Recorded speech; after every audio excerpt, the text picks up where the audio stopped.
Sir, ಈಗ ದುರಾಸೆ ಅನ್ನುವಂಥದ್ದು ಬರೀ ರಾಜಕಾರಣಿಗಳಿಗೆ ಮಾತ್ರ ಸೀಮಿತ ಅಂತೀರಾ ಅಥವಾ ಜನರು ಕೂಡ ದುರಾಸೆ ಬಿದ್ದುಬಿಟ್ಟಿದಾರಾ ಅಂತ? ಖಂಡಿತ ಜನರು ದುರಾಸೆಗೆ ಒಳಗಾಗಿದ್ದಾರೆ. ಅದಕ್ಕೆ ಇವಾಗ ಮಿತಿ ಇಲ್ಲ. ಎಷ್ಟು ಮಾಡಿದರೂ ಸಾಲಲ್ಲ, ಮತ್ತು ಬೇಕು ಅನ್ನುವ ಒಂದು ರೋಗ ಅದರಲ್ಲಿ ಮನಸ್ಸಿನಲ್ಲಿದೆ ಇವತ್ತು. ಅದರಿಂದ ಇದನ್ನು ಕಾನೂನಿಂದ ನಿಯಂತ್ರಿಸೋಕ್ಕೆ ಸಾಧ್ಯವಿಲ್ಲ. ಮತ್ತು ಬೇರೆ ದಾರಿ ಇಲ್ಲ. ಚುನಾವಣೆ ಬಂತು ಅಂತಂದಾಗ ಸಾವಿರಾರು ಕೋಟಿ ಹಣವನ್ನ ಚೆಲ್ತಾರೆ ಎಲ್ಲ ಪಕ್ಷದವರು. ನಾನು ಇದೇ ಪಕ್ಷ ಅಂತ ಹೇಳೋದಲ್ಲ, ಎಲ್ಲ ರಾಜಕೀಯ ಪಕ್ಷಗಳು ಕೂಡ ಹಣವನ್ನು ಹಂಚುತ್ತಾರೆ. ಹಣ ಹೆಂಡವನ್ನು ಹಂಚಿ ಗೆಲ್ತಾರೆ, ತಮ್ಮ ಪಾರ್ಟಿಯವರ ಅಭ್ಯರ್ಥಿಗಳನ್ನು ಗೆಲ್ಲಿಸ್ಕೊಂಡ್ಬರ್ತಾರೆ. ನನ್ನ ಪ್ರಶ್ನೆ ಅಂತಂದ್ರೆ, ಈಗ ಚುನಾವಣಾ ಆಯೋಗ ಇದೆ, ಮತ್ತೆ ಪೊಲೀಸ್ ಡಿಪಾರ್ಟ್ಮೆಂಟ್ ಇದೆ. ಸೊ ಅದನ್ನೆಲ್ಲ ಅಕ್ರಮಗಳನ್ನು ತಡೆಯೋದಕ್ಕೆ ಸಮಾಜದಲ್ಲಿ ಅಥವಾ ಕಾನೂನಾತ್ಮಕವಾದಂಥ ವ್ಯವಸ್ಥೆ ಇದೆ. ಇಷ್ಟಿದ್ರೂ ಕೂಡ ಹೇಗೆ ಅವರು ಕಣ್ತಪ್ಪಿಸಿ ಹಣವನ್ನು ಹಂಚುತ್ತಾರೆ ಮತ್ತು ಹೇಗೆ ಅಕ್ರಮವನ್ನು ಸಾಧಿಸ್ತಾರೆ ಅಂತ? ಕಣ್ತಪ್ಪೇನಿಲ್ರಿ, ಎಲ್ರಿಗೂ ಗೊತ್ತಿದ್ದ ವಿಚಾರ ಇದು. ಇವತ್ತು ಅದರ ಬಗ್ಗೆ ಯಾವುದೇ ಒಂದು ಹೆಜ್ಜೆ ತಗೊಳ್ಳೋರು ಇಲ್ಲ. ಆ ಧೈರ್ಯ ಯಾರಿಗೂ ಇಲ್ಲ ಇವತ್ತು. ಯಾಕಂದ್ರೆ ನಾಳೆ ಅವನಿಗೆ ಚುನಾವಣೆ ಗೆದ್ದು ಬಂದರೆ ನನ್ನ ಹುದ್ದೆ ವಿಚಾರ ಏನಾಗ್ತದೆ ಅನ್ನೋದು ಒಂದೇ ಅವ್ರ ತಲೆಯಲ್ಲಿರುವುದು. ಬ್ಯೂರೋಕ್ರಸಿ ಕೂಡ ಇನ್ವಾಲ್ವ್ ಆಗಿದೆ.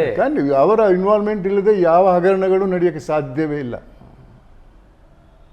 ಆದ್ದರಿಂದ ಇದಕ್ಕೆ ಒಂದೇ ದಾರಿ. ನಾನಿವಾಗ 1827 ಶಾಲಾ ಕಾಲೇಜಿಗೆ ಹೋಗಿದ್ದೇನೆ, ಮಕ್ಕಳ ಜೊತೆ ಸಂವಾದ ಮಾಡಿದ್ದೇನೆ, ನನ್ನ ಅನಿಸಿಕೆಗಳನ್ನು ಅವ್ರ ಮುಂದೆ ಇಟ್ಟಿದ್ದೇನೆ, ಅವರ ವಿಚಾರವನ್ನು ತಿಳ್ಕೊಳ್ಳುವಂಥ ಪ್ರಯತ್ನ ಮಾಡಿದ್ದೇನೆ. ಆದರೆ ಬದಲಾವಣೆ ಬರಲ್ಲ ಅನ್ನೋದು ನನ್ನ ವಿಚಾರ. ಪ್ರಯತ್ನ ಮಾಡೋದು ನನ್ನ ಕರ್ತವ್ಯ ಅನ್ನೋದು ನಾನು ಮಾಡ್ತಾ ಇದ್ದೇನೆ.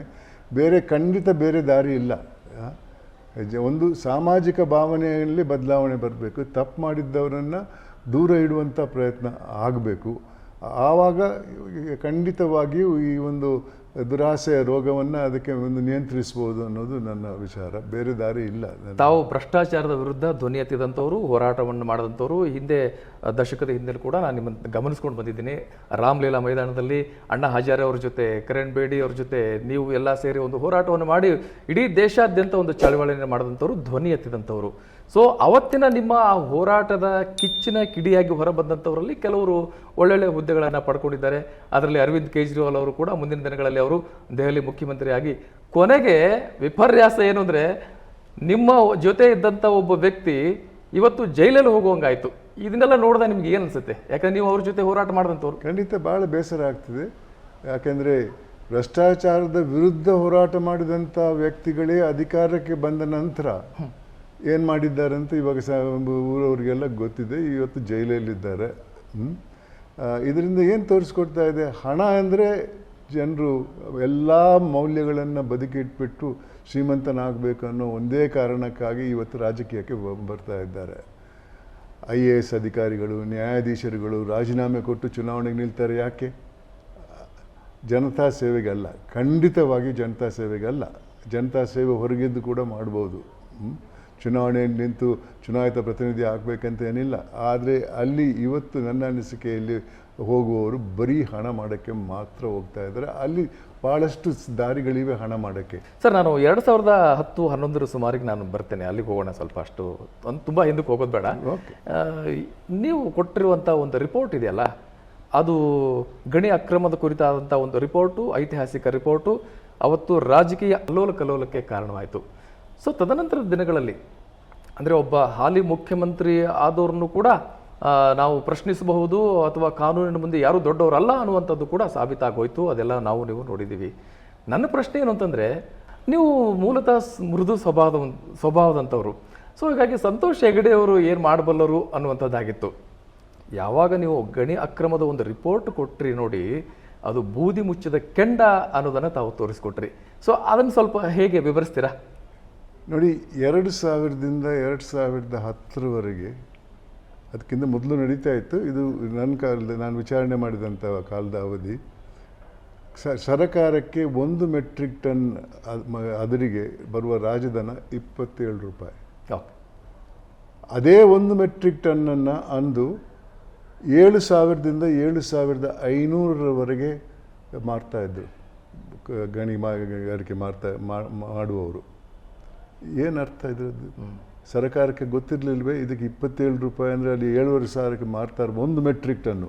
ಎಷ್ಟು ವ್ಯತ್ಯಾಸ!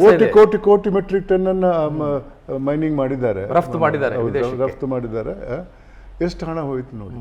ಹೌದು, ಅದರಲ್ಲಿ ಅವರಿಗೆ ಸ್ವಲ್ಪ ಖರ್ಚಿದೆ, ಅಂದರೆ ಹೆಜ್ಜೆ ಹೆಜ್ಜೆಗೂ ಲಂಚ ಕೊಡಬೇಕಾಗ್ತದೆ. ಅದು ಕೊಟ್ಟರೂ ಕೂಡ ಅವರು ಕೋಟ್ಯಾಧೀಶರಾಗಿದ್ದಾರೆ ಇವತ್ತು.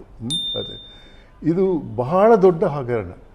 ಇದರಲ್ಲಿ ನನ್ನ ವರದಿಯಲ್ಲಿ 3 ಜನ ಮುಖ್ಯಮಂತ್ರಿಗಳ ಹೆಸರಿದೆ, ಹಲವಾರು ಇತರರ ಹೆಸರು, ಅಧಿಕಾರಿ IAS IPS ಅಧಿಕಾರಿಗಳು ಎಲ್ಲ ಅವರ ಹೆಸರು. ಮತ್ತೆ ಅವತ್ತಿನ ಸಚಿವರು ಇದ್ರು ಆ ಹೌದು, ಸಂಪುಟದಲ್ಲಿ ಎಲ್ಲ ಮುಖ್ಯಮಂತ್ರಿಗಳಿದ್ರೆ ಸಚಿವರು ಇದ್ದೇ ಇರ್ತಾರಲ್ಲ.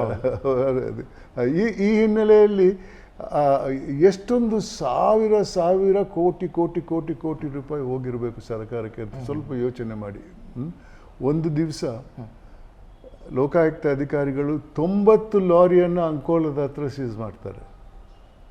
ಅದರಲ್ಲಿ ಓವರ್ಲೋಡ್ ಮಾಡಿದ್ದಿದೆ. 4.5 ಟನ್ ಹಾಕುವಂಥ ಲಾರಿಯಲ್ಲಿ 10 ಟನ್ ಹಾಕ್ತಾ ಇದ್ರು. ಮಲ್ಟಿಪಲ್ ಆಕ್ಸಿಲ್ ಲಾರೀಸ್ ಅಂತ ಇದೆ, ಅದರಲ್ಲಿ 100 ಟನ್ನು 200 ಟನ್ ಹಾಕ್ತಾ ಇದ್ರು. ಅದಕ್ಕೂ ರಾಜಧಾನಿ ಕೊಟ್ಟಿರಲಿಲ್ಲ. ರಾಜಧನ ಕೊಡದೇನೆ ರಾಜಾರೋಷವಾಗಿ ಅದಿರನ್ನ ಸಾಗಿಸಲಾಗ್ತಾ ಇತ್ತು. 4 ಡಿಪಾರ್ಟ್ಮೆಂಟ್ಗಳು ಕಂಟ್ರೋಲ್ ಮಾಡ್ತೇವೆ, ಅವರ ಚೆಕ್ ಪಾಯಿಂಟ್ಸ್ಗಳು ಎಲ್ಲ ಇದೆ ಇಲ್ಲಿಂದ ಮಂಕೋಳದವರೆಗೆ. ಒಬ್ರು ನಿಲ್ಲಿಸಿಲ್ಲ ಲಾರಿಗಳನ್ನು. ಅದನ್ನು ಸೀಸ್ ಮಾಡಿಬಿಟ್ಟು ಅದರನ್ನು ಲಕ್ಷಾಂತರ ಮೆಟ್ರಿಕ್ ಟನ್ನನ್ನು ಬಿಳಿಕೆರೆ ಪೋರ್ಟಲ್ಲಿ ದಾಸ್ತಾನು ಮಾಡಿದ್ವಿ. 3 ತಿಂಗಳ ನಂತರ ಅಲ್ಲಿ ನಮ್ಮ ಅಧಿಕಾರಿಗಳು ಹೋದಾಗ ಒಂದು ಹರಳು ಸಿಕ್ಕಿಲ್ಲ. ಅದು ಕಳ್ಳತನ ಆಗೋಗ್ಬಿಟ್ಟಿತ್ತು. ಎಲ್ಲೋಯ್ತು ಅಂದರೆ ಅಧಿಕಾರಿಗಳು ಹೇಳ್ತಾರೆ, ಸಮುದ್ರದಿಂದ ದೊಡ್ಡ ಅಲೆಗಳು ಬಂದು ಎಲ್ಲ ಅದರ ಸಮುದ್ರಕ್ಕೆ ಕರ್ಕೊಂಡು ಹೋದ್ರು. ವಿಚಾರಣೆ ಮಾಡುವಾಗ ಭಾರತದಲ್ಲಿ ಅತಿ ದೊಡ್ಡ ರಫ್ತು ಮಾಡುವ ಕಂಪನಿಗಳು ಕೈವಾಡ ಅದರಲ್ಲಿತ್ತು. ಕರ್ನಾಟಕದವರು ಇದ್ರು, ಹೊರಗಿನವರು ಇದ್ರು, ಎಲ್ಲರೂ ಇದ್ರು. ಅದರಲ್ಲಿ ಬಹುಪಾಲು ಬಳ್ಳಾರಿ ಭಾಗದವರು ಆಗಿದ್ರು. ಹೌದೌದು, ಹೊರಗಿನ ಕರ್ನಾಟಕದ ಹೊರಗಿನವರು ಇದ್ರು, ಆಂಧ್ರದವರು ಇದ್ರು. ದೊಡ್ಡ ಹೆಸರು ನಾನು ಹೇಳಕ್ ಹೋಗಲ್ಲ, ಬೇಡ, ಆಂಧ್ರ ಮತ್ತು ತೆಲಂಗಾಣದವರು ಎಲ್ಲರೂ ಇದ್ರು ಅದರಲ್ಲಿ. ಈ ಹಿನ್ನೆಲೆಯಲ್ಲಿ ಏನು ತೋರಿಸ್ಕೊಡ್ತಾ ಇದೆ, ಒಂದು ಡಿಪಾರ್ಟ್ಮೆಂಟ್ನಲ್ಲಿ, ಮೈನಿಂಗ್ ಡಿಪಾರ್ಟ್ಮೆಂಟ್ನಲ್ಲಿ ಇಂತಹ ಹಗರಣಗಳನ್ನು ದಿನನಿತ್ಯ ರಾತ್ರಿ ಹಗಲು ಎಲ್ಲ ನಡೀತಾ ಇದ್ದರೆ ಅದು ಸರ್ಕಾರಕ್ಕೆ ಗೊತ್ತಿಲ್ವೇ? ಅಥವಾ ಸರ್ಕಾರಕ್ಕೆ ಗೊತ್ತಿದ್ದವರು ಏನು ಆಕ್ಷನ್ ತಗೊಂಡಿದ್ದಾರೆ? ಏನಾದರೂ ಒಂದು ಲಾರಿಯನ್ನಾದರೂ ಸೀಸ್ ಮಾಡಿದ್ರ, ಒಂದು ಲೈಸೆನ್ಸನ್ನು ಕ್ಯಾನ್ಸಲ್ ಮಾಡಿದ್ರ? ಏನು ಯಾರು ಆ ಪಕ್ಷ ಈ ಪಕ್ಷ ಅಂತಲ್ಲ, ಅಧಿಕಾರದಲ್ಲಿದ್ದವರು ಎಲ್ಲರೂ ಅದೇ ಮಾಡಿದ್ದು ಹೊರತು ಇನ್ನೇನಿಲ್ಲ. ಮತ್ತು ಆ ಗಣಿಗಾರಿಕೆ ಅಂದರೆ ಏನು? ನೀವು 100 ಎಕರೆ ಗಣಿಗಾರಿಕೆ ಮಾಡೋಕ್ಕೆ ಅವ್ರಿಗೆ ಕೊಟ್ಟರೆ ಲೀಸಲ್ಲಿ, ಅವ್ರು ಮೊದಲು ಗಣಿಗಾರಿಕೆ ಮಾಡೋದು ಅದಕ್ಕಿಂತ ಹೊರಗಿಂದ. ಅಂದರೆ ಒಳಗೆ ಬರೋದಿಲ್ಲ, ಫಸ್ಟ್ ಹೊರಗಿಂದ ಮೊದಲು ಮಾಡೋದು. ಅದು ಅವರ ಸುಪರ್ದಿ ಕೊಟ್ಟದ್ದಲ್ಲ, ಅದು ಅಲ್ಲಿಂದ ಶುರು ಮಾಡೋದು. ಈ ರೀತಿ ಹೆಜ್ಜೆ ಹೆಜ್ಜೆಗೂ ಕಾನೂನುಗಳನ್ನು ಉಲ್ಲಂಘನೆ ಮಾಡಿಬಿಟ್ಟು ಗಣಿಗಾರಿಕೆ ಮಾಡಿ ಎಷ್ಟು ಜನರ ಜೀವ ಹೋಗಿದೆ. ಅಕ್ರಮವಾಗಿ ಮೇಲೆ ಕೆಳಗೆ ಓಡಾಡ್ತಿದ್ದಂಥ ಲಾರಿಗಳೆಲ್ಲ ಅಡಿಗೆ ಬಿದ್ದು ಎಷ್ಟು ಜನ ಸತ್ತಿದ್ರು. ಒಬ್ಬರ ಮೇಲೇನೂ ಕೇಸ್ ಹಾಕಿಲ್ಲ. ಯಾರಾದರೂ ಕಂಪ್ಲೇಂಟ್ ಕೊಟ್ಟರೆ ಮರುದಿವಸ ಅವ್ರ ಪತ್ತೆನೇ ಇಲ್ಲ, FIR ರಿಜಿಸ್ಟರ್ ಆಗಲ್ಲ. ಇಂಥ ಒಂದು ಕಾಲದಲ್ಲಿ ನನ್ನ ವರದಿಯಲ್ಲಿ ಒಂದು ಸಬ್ ಟೈಟಲ್ ಕೊಟ್ಟಿದ್ದೇನೆ, ರಿಪಬ್ಲಿಕ್ ಆಫ್ ಬಳ್ಳಾರಿ ಅಂತ. ರಿಪಬ್ಲಿಕ್ ಆಫ್ ಇಂಡಿಯಾ ಅಲ್ಲ, ರಿಪಬ್ಲಿಕ್ ಆಫ್ ಬಳ್ಳಾರಿ. ಇಂಡಿಯಾದ ಯಾವ ಕಾನೂನು ಕೂಡ ಅಲ್ಲಿ ಲಾಗು ಆಗ್ತಾ ಇರಲಿಲ್ಲ. ಈ ಹಿನ್ನೆಲೆಯಲ್ಲಿ ನಾನು ಎಷ್ಟೊಂದು ಜನರ ವಿರುದ್ಧ ವರದಿ ಕೊಟ್ಟಿದ್ದೀನಿ, ಒಬ್ಬರಿಗೂ ಏನೂ ಆಗಿಲ್ಲ.